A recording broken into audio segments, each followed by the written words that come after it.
हमारे channel the knowledge point पर आपका स्वागत है।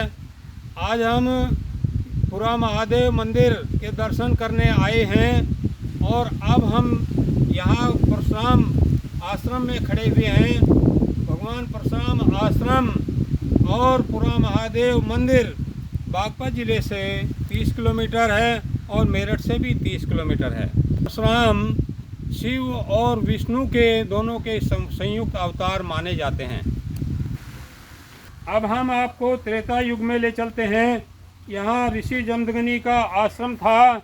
ऋषि जमदग्नि भारत के सप्त ऋषियों में से एक थे। हम ऋषि जमदग्नि कौन थे, किस वंश के थे, विस्तार से बताते हैं। राजा प्रचेता ब्रह्म सुसानगर, जिसे पर्सिया तथा आज ईरान कहा जाता है, वहाँ के राजा थे। इन्हें ब्रह्मा का पद प्राप्त था।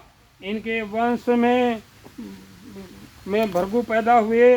ब्रह्मा प्रचेता के भाई विष्णु क्षीर सागर में रहते थे, जिन्हें आज क्षीर सागर को आज मानसरोवर झील कहते हैं। उन्होंने अपनी पत्नी जो हिरण्यकश्यप की पुत्री थी की हत्या कर दी थी। इस कारण भृगु ने क्षीर सागर जाकर विष्णु के लात मार दी थी। अतः प्रचेता ने भृगु को वहां से निकाल दिया और भारत जाने का आदेश दिया।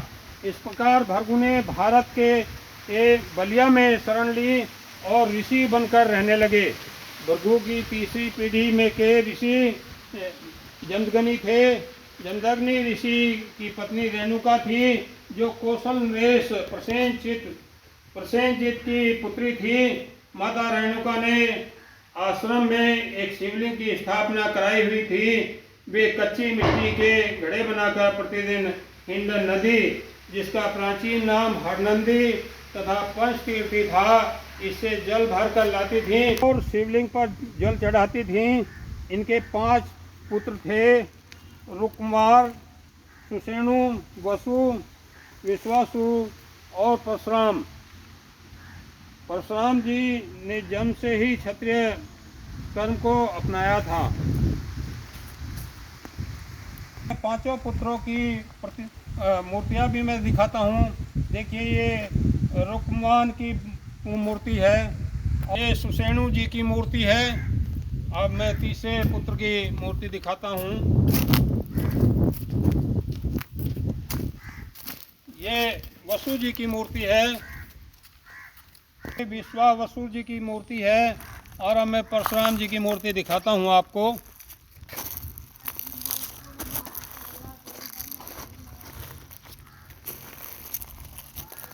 और ये आदिगुरु शंकराचार्य जी की मूर्ति है। ये परशुराम जी की मूर्ति है।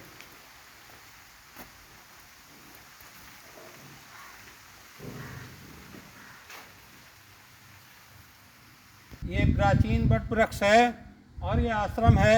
और इधर जो है, ये उधर मैं आपको दिखा रहा हूँ कि ये भव्य मंदिर है और ये अभी बन रहा है। ये शनिदेव देव जी की भव्य प्रतिमा है। प्रतिमा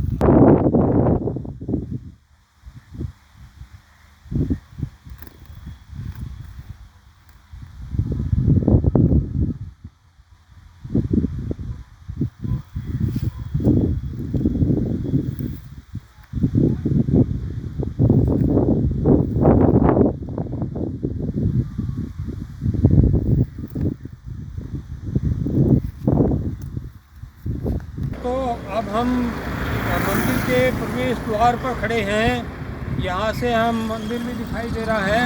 अब हम मंदिर की तरफ को चलते हैं। दोस्तों, हम हिंडन के उस पुल पर आ गए हैं, जहाँ को प्रतिवर्ष लाखों कांवड़ लेकर गुजरते हैं। और ये हिंडन नदी, यहाँ से माता रेणुका जल भरकर अपने आश्रम के शिवलिंग पर जल चढ़ाया करती थीं। ये वही स्थान है यहाँ पर जो है। और यहाँ की एक बहुत महत्वपूर्ण घटना है, जो त्रेता युग की बहुत महत्वपूर्ण घटना है। और उस घटना ने माता रेणु के जीवन में अपार दुख ला दिए थे। दोस्तों, यहाँ बड़ा रमणीक स्थल था ये, और यहाँ वन था, कजरी वन था, और इस कजरी वन के ये आश्रम के पास ही था जो है माता रेणुका जब एक बार यहाँ घड़े से जल लेने के लिए आई तो उन्होंने देखा कि ऋषि गंधर्वराज चित्रकेतु को देखकर जो अप्सराओं के साथ यहाँ नदी में जल क्रीड़ा कर रहे थे, माता रेणुका ऋषि के नहाने के लिए जल लेने के लिए आई थीं। गंधर्वों की जल क्रीड़ा को देखकर वो मंत्रमुग्ध हो गईं और वे भूल गईं कि उन्हें जल लेकर जाना है। वे इस जल क्रीड़ा से अपने को अलग नहीं कर पाई, अपने को रोक नहीं पाई जल। और जब उन्हें ध्यान आया कि वो जल लेने आई हैं तो शीघ्रता से आश्रम की ओर जल लेकर चली। ऋषि बड़े क्रोधी स्वभाव के थे। वे अपनी योग विद्या से जान गए कि रेणुका को विलंब का कारण क्या है। ऋषि ने अपने 5 पुत्रों को बुलाया और रेणुका का सिर कलम करने का आदेश दिया। 4 पुत्रों ने माता का सिर काटने, 4 पुत्रों ने माता का सिर काटने से मना कर दिया। परशुराम ने माता का सिर धड़ से तुरंत अलग कर दिया तथा पितृ आदेश की अवहेलना करने के अपराध में अपने 4 भाइयों का भी सिर काट दिया।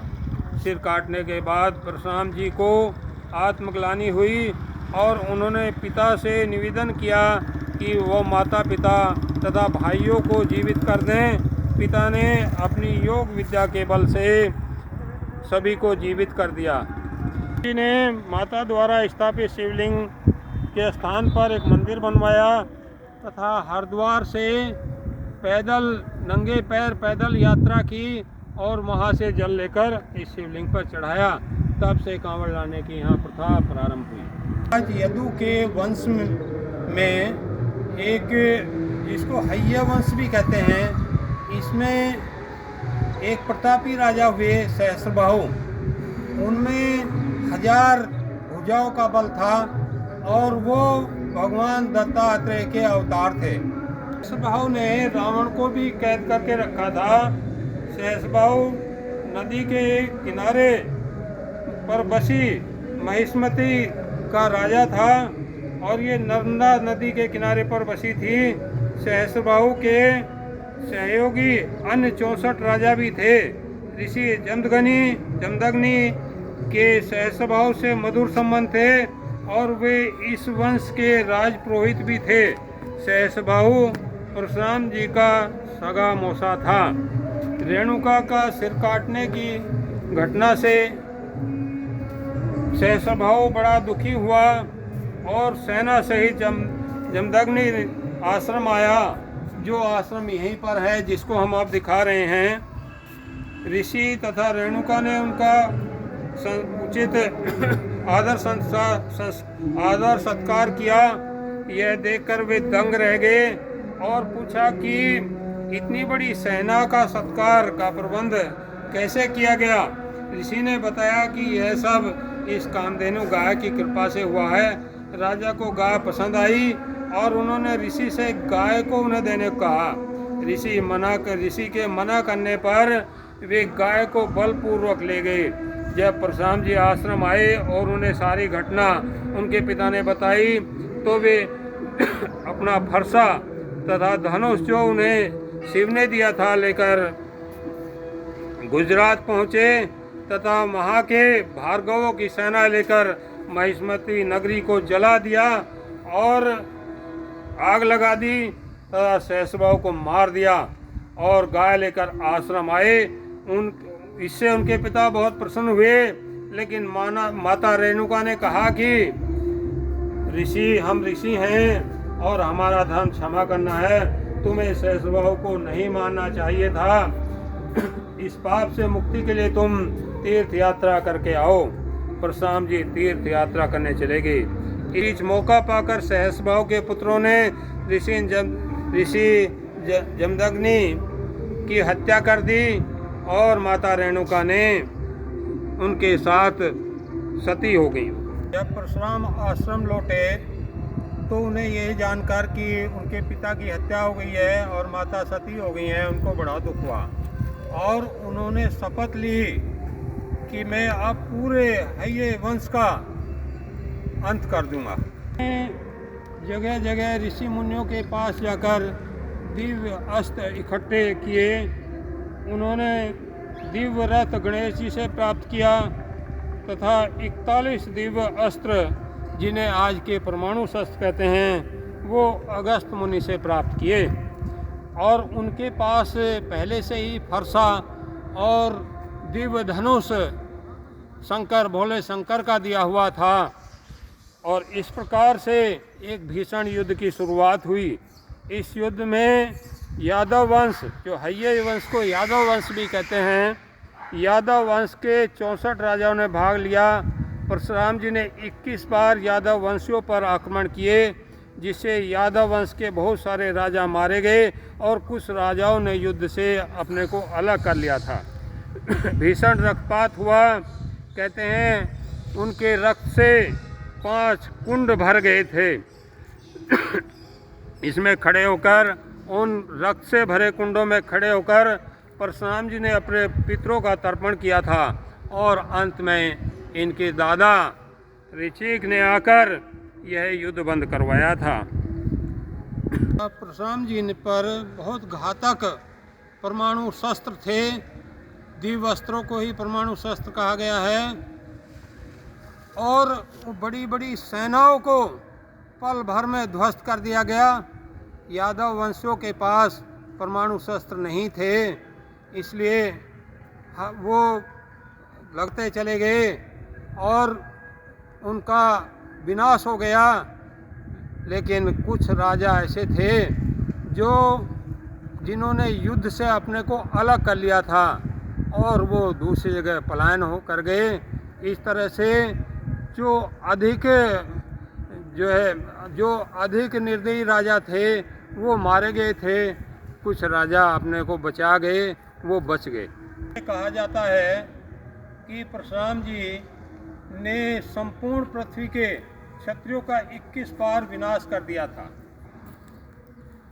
ये बात गलत प्रतीत होती है क्योंकि यदुवंशियों के भी पूरे राजा नहीं मारे गए थे और राजपूत क्षत्रियों से परशुराम की कभी शत्रुता नहीं रही।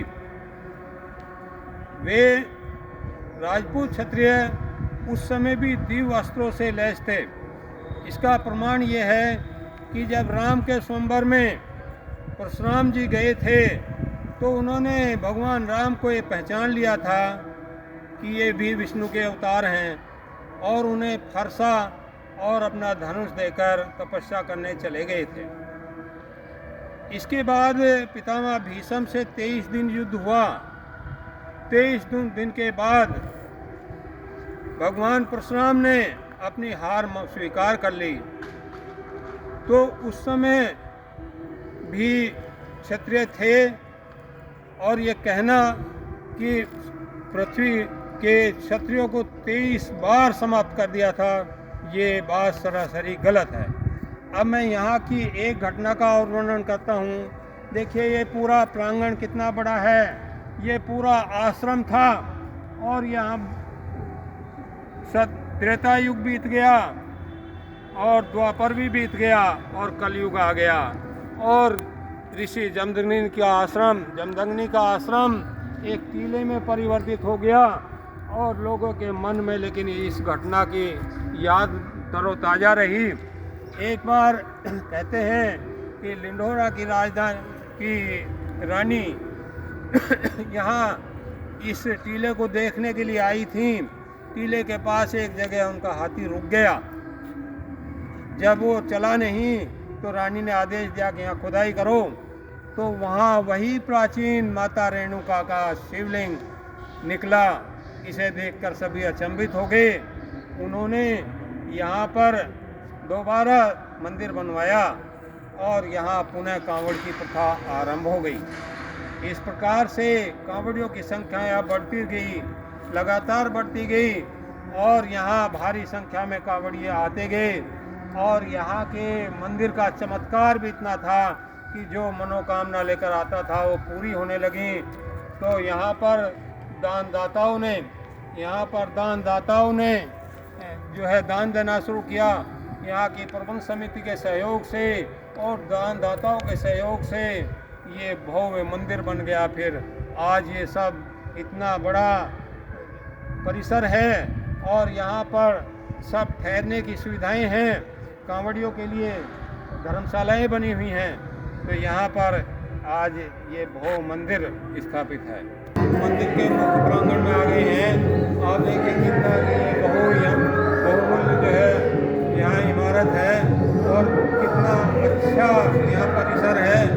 और आप देखिए सामने जो है भोले शंकर विराजमान है। अब हम ऊपर चलते हैं।